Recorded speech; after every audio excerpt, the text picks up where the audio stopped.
kesehatan dari Allah dan selalu dalam lindungan Allah. Amin. Baiklah, sebelum mulai pembelajaran pada siang hari ini, diminta kepada ketua kelas untuk memimpin doanya. Baiklah, sebelum memulai pembelajaran kita pada siang ini, mari kita berdoa terlebih dahulu. Berdoa dimulai. Berdoa selesai. Sebelumnya, apakah ada yang tidak hadir? Ada Bu. Siapa? Misika Bu. Misika, kenapa Misika? Sakit. Baiklah, kita mulai pembelajaran pada siang hari ini, di mana pada pertemuan kali ini kita membahas materi yang pertama, yaitu tentang pengukuran, di mana materi ini adalah dasar dari materi fisika. Nah, baiklah, adapun KD pada materi ini yang pertama mencakup pada KD 3.2 dan KD 4.2. Nah, di mana KD-nya yaitu menerapkan prinsip pengukuran besaran fisis, kecepatan, ketelitian, serta angka penting, dan juga serta notasi ilmiah. Adapun KD 4.2-nya yaitu menyajikan hasil pengukuran besaran fisis serta ketelitian dengan menggunakan peralatan dan teknik yang tepat, dan juga mengikuti kaidah angka penting suatu penyelidikan ilmiah. Nah, cakupan materinya yaitu mencakup pada pengukuran, besaran, satuan, dimensi, serta membahas tentang karakteristik alat ukur, di mana tujuannya agar kita dapat mengetahui pengukuran dalam fisika, mengetahui tentang besaran, satuan, serta dimensinya, dan menjadi dasar untuk fisika selanjutnya. Baiklah Ananda, pastinya Anda pasti tidak akan asing dengan yang namanya pengukuran. Nah, sebelumnya Ibu ingin review materi yang waktu dipelajari waktu SMP dulu. Masih ingat apa itu pengukuran? Masih Bu. Masih. Nah, sebelumnya amati video berikut ini ya. Perkenalkan, namaku Yuka. Aku punya teman yang namanya Takdir. Besok pagi ada pembelajaran membatik di sekolahku. Tapi hari ini ku cari-cari kain yang akan digunakan untuk membatik, ternyata tidak ada. Aku bingung sekali. Kemudian aku menelpon temanku Kaki untuk mengeluarkan kain dari pagi. Aku menghitung kain yang akan digunakan itu sepanjang 7 jengkal. Sehingga Kaki aku minta membawa kain sepanjang 7 jengkal. Keesokan harinya, Kaki memberiku kain yang kuminta kemarin. Tapi setelah kuhitung panjangnya, ternyata panjangnya cuma ada 6 jengkal lebih sedikit. Ini rasanya marah ke Kaki, karena dengan kain sepanjang itu, aku tidak bisa membuat gajah yang pas untuk ukuranku. Kemudian, Kaki menjelaskan bahwa kain yang dia bawa benar-benar telah diukurnya dengan teliti, yaitu 7 jengkal. Apakah Kaki benar-benar mengukur dengan tepat? Kok bisa panjang kain tidak sesuai dengan yang diinginkan Yuka ya? Kira-kira kenapa ya? Nah, baiklah, dari video cerita singkat tadi, kenapa hal tersebut bisa terjadi? Ada yang bisa mengemukakan pendapatnya? Bu, Kepada kita, silakan. mungkin jengkal kaki itu lebih pendek daripada jengkalnya si cewek tadi Bu. Oh, Iya, betul. makanya hasilnya tidak akurat Bu. Ya, bagus. Bagus sekali jawabannya. Jadi itu terjadi karena dia itu hanya menggunakan alat ukur berupa jengkal, di mana jengkal itu masing-masing orang pasti ukurannya pasti berbeda, tidak akan sama. Itulah kenapa hal itu bisa terjadi. Nah, dan juga dari cerita tadi, apakah Anda bisa menyimpulkan apa itu pengukuran? Kepada Laura, dipersilakan. Jadi pengukuran itu adalah kegiatan membandingkan suatu besaran dengan suatu objek dengan besaran yang telah ditetapkan sebagai standar pengukuran. Bagus. Tepuk tangan untuk Laura. Nah, jadi pengukuran itu adalah kegiatan membandingkan suatu besaran pada suatu objek dengan menggunakan satuan yang tepat serta alat ukur yang tepat.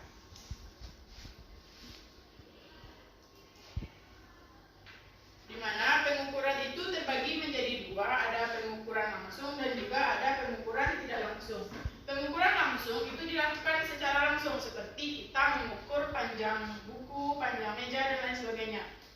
Dan pengukuran tidak langsung itu dilakukan secara tidak langsung, yaitu kebalikan dari pengukuran langsung. Seperti kita ingin mengukur kecepatan, di mana kecepatan itu memerlukan dua besaran, yaitu ada menggunakan jarak dan juga menggunakan waktu. Serta besaran, di mana besaran itu adalah sesuatu yang dapat diukur dan dinyatakan dengan angka. Nah, besaran tersebut juga dikelompokkan jadi dua. Ada besaran pokok dan juga ada besaran turunan, di mana besaran pokok tersebut digunakan sebagai dasar untuk menetapkan besaran lainnya. Sedangkan besaran turunan itu merupakan turunan dari besaran pokok tersebut.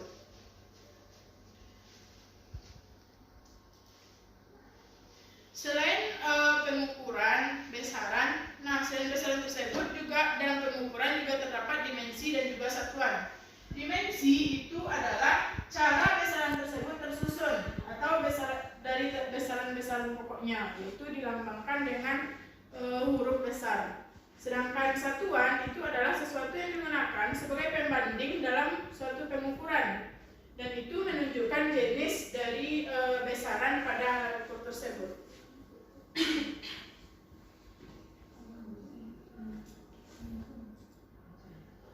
Nah, adapun contoh dari besaran pokok itu ada 7 macam, di mana yaitu ada panjang, ada massa, ada waktu, suhu, kuat arus, intensitas cahaya, dan juga jumlah zat. Nah, pada tabel tersebut juga terdapat satuan serta lambang dimensinya. Ananda semua wajib untuk menghafal 7 besaran pokok ini, di mana ini akan menjadi dasar bagi kita untuk menentukan besaran turunan.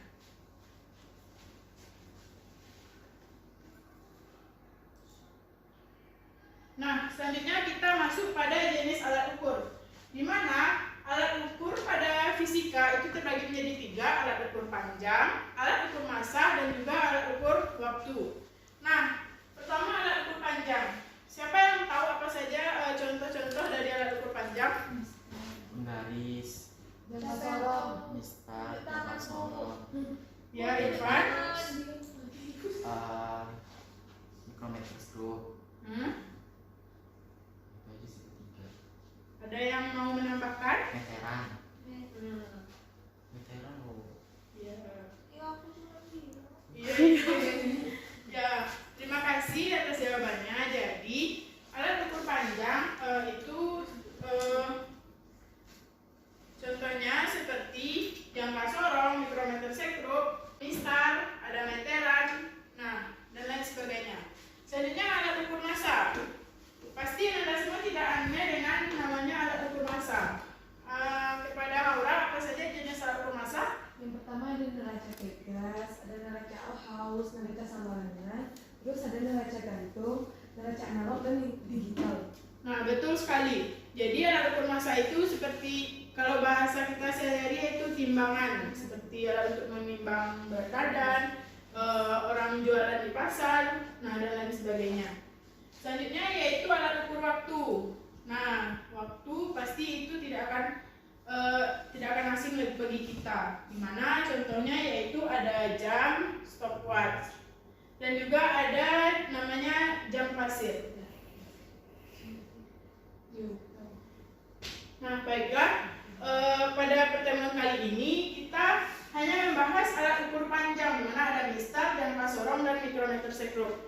Ini sangat dibutuhkan bagi Ananda untuk praktikum besok, di mana terdapat cara membaca alat ukur dan juga bagian-bagian dari alat ukur tersebut. Sedangkan alat ukur massa dan waktu itu sebagai tugas bagi Ananda untuk memahaminya di rumah, apa saja jenisnya, bagian-bagiannya, serta nilai NST-nya. Sebelumnya amati video berikut. Mistar punya skala terkecil 0,1 cm atau 1 mm. Cara mengukurnya gunakan definisi si mistar ke HP-nya. Hasilnya adalah 0,8 cm. Itu mistar, pasti Anda tidak asing dengan yang namanya mistar atau penggaris. Itu adalah contoh orang mengukur ketebalan suatu handphone dengan menggunakan mistar. Nah, adapun cara pembacaan skala pada mistar itu, kita itu harus tegak lurus dengan mistar tersebut. Jangan sampai kayak membentuk sudut seperti ini atau seperti ini. Jadi kita itu harus tegak lurus dengan si mistar tersebut. Selanjutnya yaitu alat ukur panjang, yaitu jangka sorong. Jangka sorong punya dua skala, yaitu skala pertama yang ada di atas ini dengan ketelitian 1 mm atau 0,1 cm dan skala nonius yang ada di bawah sini dengan ketelitian 0,1 mm atau 0,01 cm. Jadi skala terkecil jangka sorong adalah 0,01 cm. Kalau pakai jangka sorong, kamu harus perhatiin kedua skalanya, pas lagi nentuin panjang suatu benda. Pertama-tama, perhatiin angka di skala utama yang berhimpitan dengan angka 0 pada skala nonius. Kita anggap A. Terus kamu perhatiin garis beberapa di skala nonius yang berhimpitan sama garis di skala utama. Cari yang benar-benar sejajar ya. Nah, garis itu yang bakal dikali sama skala terkecil jangka sorong. Terus ditambahin sama hasil pengukuran dari skala utama. Nah, itu adalah jangka sorong. Jadi bentuknya seperti ini. Nah, di mana jangka sorong ini memiliki beberapa bagian, di mana yaitu ada skala utama, ada juga skala nonius. Ini merupakan rahang tetap atas, ini adalah rahang tetap bawah. Ini adalah rahang sorong atas, ini adalah rahang sorong bawah. Ini adalah skala nonius. Dan ini digunakan untuk mengukur kedalaman. Biasanya orang gunakan untuk mengukur kedalaman suatu tabung dan lain sebagainya. Sebelumnya diminta satu orang perwakilan kelompok untuk maju ke depan untuk memperhatikan cara pengukuran menggunakan jangka sorong.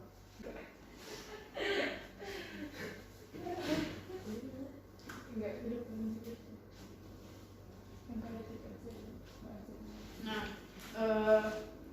Ananda sebagai perwakilan kelompok memahami cara penggunanya dan ini nanti berguna untuk mengisi LKPD untuk pembelajaran kelompok nanti.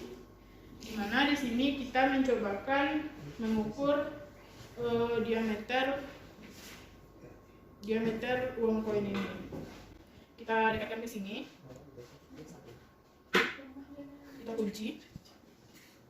Nah, setelah itu kita lihat nilai skala utama yang ditujukan oleh nilai 0 pada skala nonius. Di sini kebetulan di sini nilai ukurnya 2,7. Nah, setelah itu dianggap sebagai B. Nah, setelah itu kita lihat garis keberapa pada skala nonius yang berhimpitan dengan skala utama. Ini harus kita lihat dengan teliti mana garis yang benar-benar berhimpitan. Nah, di sini garis yang berhimpitan yaitu garis keempat. Di mana ada kelihatan? Nah, garis keempat ini nanti dikalikan dengan skala terkecil pada jangka sorong ini, yaitu 0,01 cm. Jadi 4 dikali 0,01 diperoleh hasil 0,04. Dijumlahkan dengan 2,7. Nah, nanti hasilnya 2,74. Betul sekali. Nah, terima kasih pada perwakilan kelompok. Nah, selanjutnya kita masuk pada jenis alat ukur mikrometer sekrup. Mikrometer sekrup ini juga punya dua skala kayak jangka sorong. Skala utama yang ini, skala terkecilnya adalah 0,5 mm dan skala nonius yang ada di sudut 4 dengan skala terkecil 0,01 mm. Paling kecil di antara dua alat ukur tadi. Cara nentuin hasil pengukurannya juga sama kayak jangka sorong. Harus perhatiin kedua skala. Pertama-tama, perhatiin garis skala utama yang paling dekat sama sudut keluar. Terus, perhatiin garis mendatar di skala nonius yang berhimpitan sama garis mendatar di skala utama. Sama kayak jangka sorong, angka yang berhimpitan di skala nonius itu dikali skala terkecil mikrometer sekrup. Habis itu ditambah sama hasil pengukuran dari skala utama. Nah, itu merupakan alat ukur mikrometer sekrup. Nah, di mana mikrometer sekrup ini memiliki beberapa bagian, di mana yang pertama yaitu ada kunci penyetel, ada ruang kudera, ada ruang tetap, ada roda bergigi, ada skala putar dengan silinder putar, dan juga ada skala tetap dengan silinder tetap. Nah, di mana cara penggunaannya kita putar ke arah dalam. Lalu kita masukkan benda yang mau kita ukur.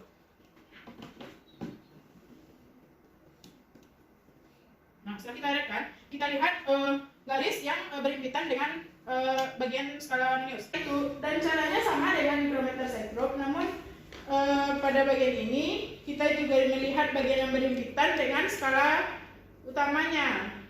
Mana garis yang sejajar dengan skala utamanya. Dan juga dikali dengan 0,01. Tapi perbedaannya pada mikrometer sekrup satuannya yaitu milimeter, sedangkan pada jangka sorong satuannya yaitu sentimeter. Jadi jangan sampai terbalik ya. Baiklah, sekarang diminta kepada masing-masing Anda untuk membentuk dua kelompok, di mana satu kelompok terdiri dari 4 atau 3 orang.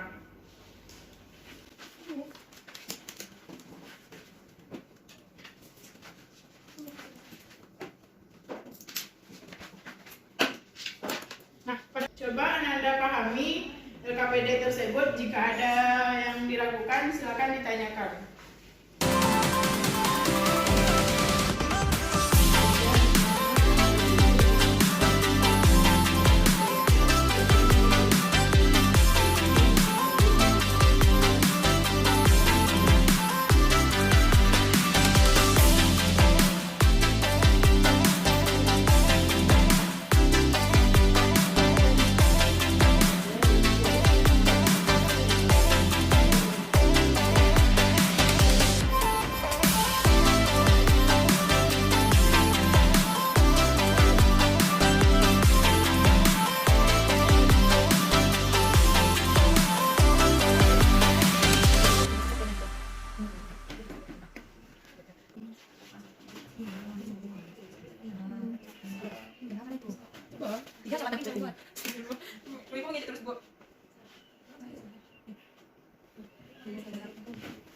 Ada dilakukan dengan sekalinya.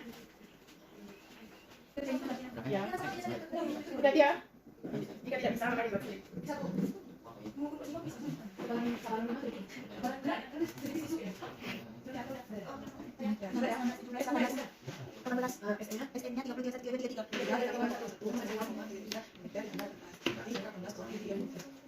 Dan cek lagi bu, Ini cek lagi bu, kami pengen gambar sorong. Iya, ada ya. Pan, cek lagi pan. Kelompok 1 udah set yang pesorongnya.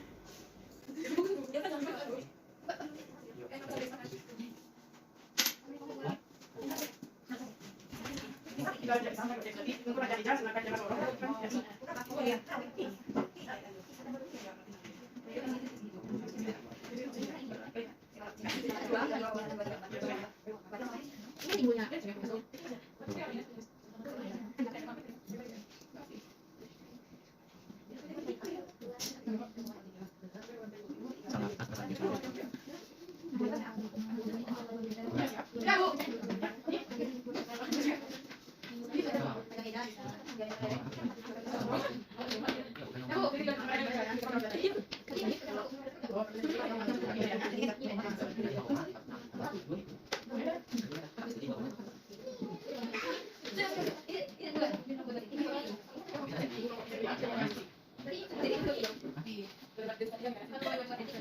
Ditunggu 2 menit lagi ya, segerakan. turun lah kan.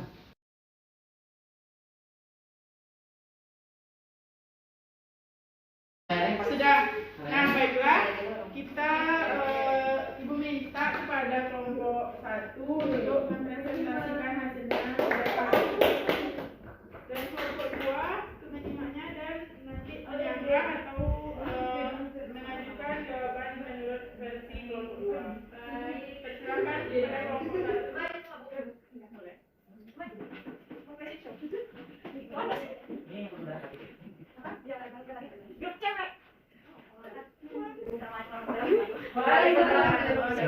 Beda kami dari kelompok Gurs akan berdasarkan hasil praktik yang kami lakukan tadi. Nah, yang pertama Ibu dari komponen yang telah dilakukan oleh teman-teman saya ini seperti ini. Di mana saat kita penelitiannya 2,1 cm dan kami dapatkan panjangnya 78,5 cm. Nah, kemudian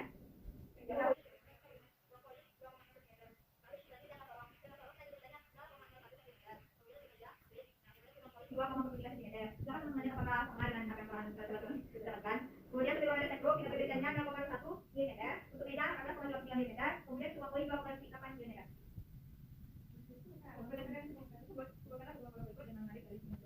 Nah, untuk mengulang pada meja digunakan alat ukur yang pertamanya lisan. Terus diameter square itu menggunakan jumlah sorong, menggunakan alat ukur dan sorong. Nah, untuk alat ukur komposit menggunakan alat ukur itu mikrometer stroke. Dan untuk meja yang jadi tiga alat ukur tersebut mana yang paling tinggi kerjanya. Nah, jika teman-teman kalian itu memiliki tingkat yang tinggi itu pada alat mikrometer stroke yang mana itu 0,01 mm. Mungkin presentasi dari kami belum dapat presentasi dari kelompok. Apakah ada teman-teman yang berbeda jawabannya dengan kami? Sama. Beda dikit. Assalamualaikum warahmatullahi wabarakatuh. Waalaikumsalam warahmatullahi wabarakatuh. Terima kasih pada kelompok 1. Nah, karena tadi yang hasilnya beda tipis itu terjadi karena adanya kesalahan dalam pengukuran. Nah, materi ini akan kita bahas pada minggu depan. Dan juga kalian dengan praktikum pengukuran verbal.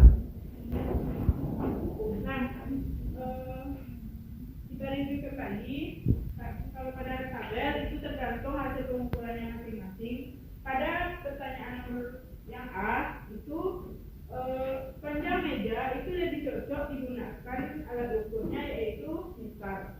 Sedangkan untuk mengukur diameter suatu benda lebih cocok digunakan alat ukurnya yaitu jangka sorong, dan untuk ketebalan suatu benda atau logam lebih cocok digunakan yaitu mikrometer sekrup, di mana mikrometer sekrup itu kecerdasannya lebih tinggi dibandingkan alat ukur yang lainnya. Baiklah, karena di sini kita belajar tentang pengukuran. Nah, sekarang Ibu juga ingin mengukur pemahaman Anda.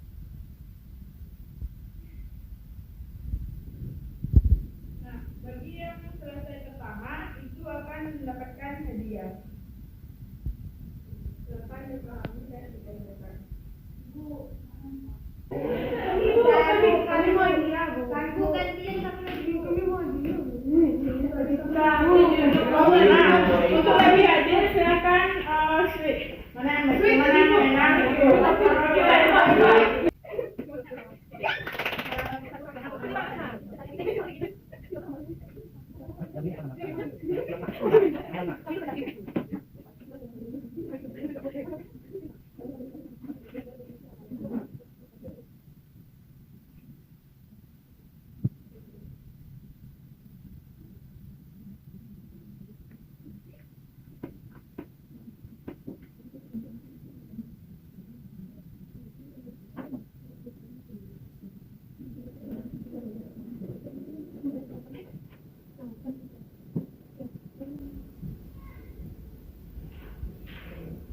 Nah, terima kasih kepada Lima.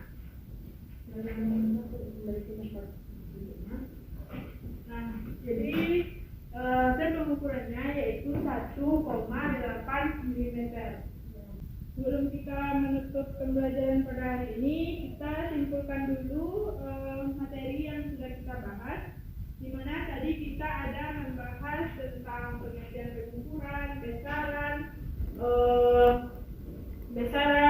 dimensi, jenis alat ukur. Nah, dari cakupan materi tersebut, adakah yang bisa menyampaikan kesimpulan dari pembelajaran ini? Sebelumnya diminta untuk kelompok 2, karena kelompok 2 belum dapat selesai hari ini. Siapa? Apakah ada dari kelompok 2? Jadi kesimpulan dalam pelajaran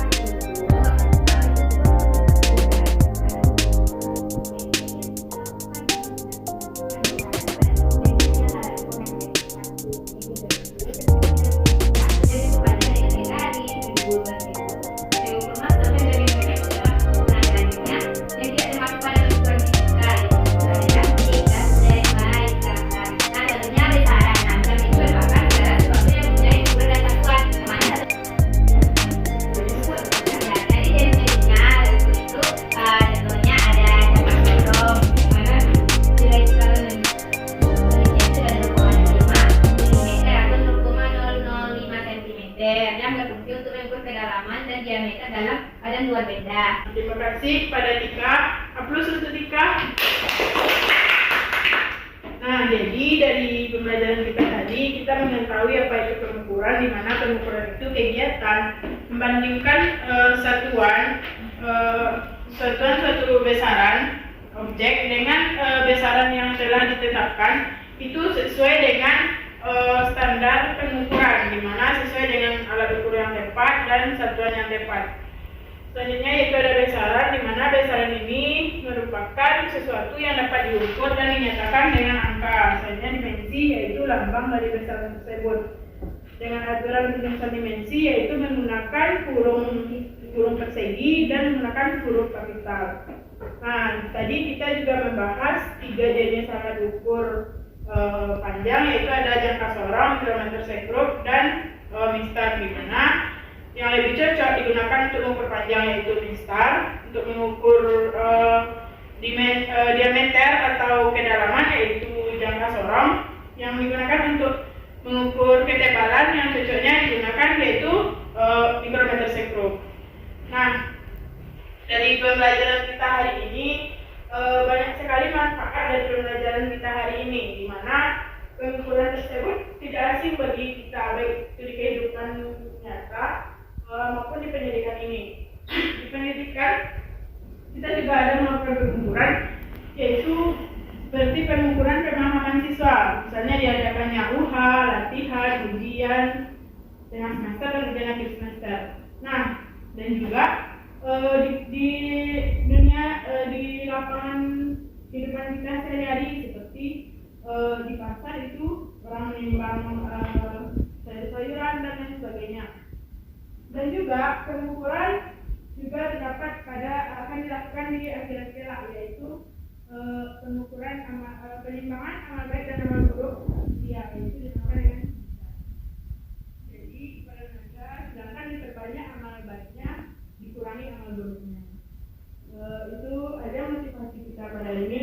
Nah, untuk tugas tugas kita yaitu kerjakan LKPD yang belum diisi tadi, yaitu nomor 1 sampai nomor 3, dan itu merupakan syarat untuk mengikuti pelajaran besoknya. Dan juga jangan lupa untuk memahami materi untuk besok, yaitu tentang ketelitian, kesalahan dalam pengukuran, serta tentang pengukuran berulang, dan juga notasi ilmiah. Baiklah Nada, sekian dari pembelajaran kita hari ini. Ibu sangat memotivasi kelas ini, sangat semangat sekali untuk melakukan pembelajaran, terutama pada kelompok 1 yang sangat gembira melakukan pembelajaran. Ini hadiah untuk kelompok 1. Kasih Ibu. Hadiah kelompok 2. Ini hadiah untuk Rahimah yang ada di depan. Ini hadiah untuk kita sudah menyampaikan kesimpulan pembelajaran kita pada hari ini. Baiklah, sekian pembelajaran kita pada hari ini. Jika ada salah, Ibu mohon maaf. Wassalamualaikum warahmatullahi wabarakatuh. Waalaikumsalam warahmatullahi